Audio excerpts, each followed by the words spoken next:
اما هذا عامل حاجه ولابد فيها، في واحد هان، في واحد همزه في فرش افحر عليه.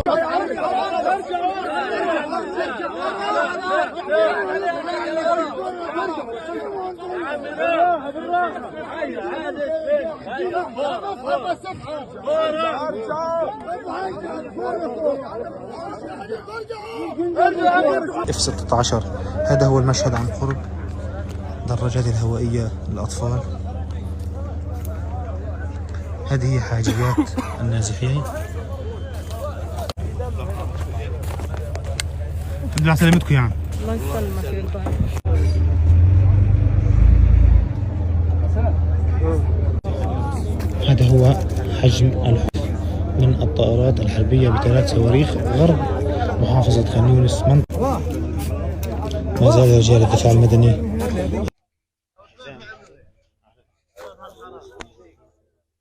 حسين بدنا نقول اكثر انا لله وانا اليه راجعون. ما نقدر نقول حاجه. الحمد لله. اللهم اجينا. شلت القميص وربطته على البنت المصاب. البنت المصاب احنا قاعدين معي عند الحج علاء. من اصل 14 7 من 13 14 7 موجودين في المستشفيات. في ناصر درباك في مستشفى. في شغر ناصر، في شغل واحد بس.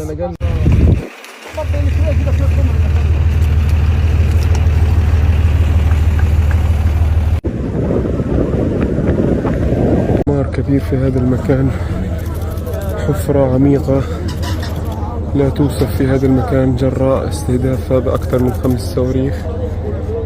عملية الإنقاذ والبحث ما زالت مستمرة رغم وعورة المكان.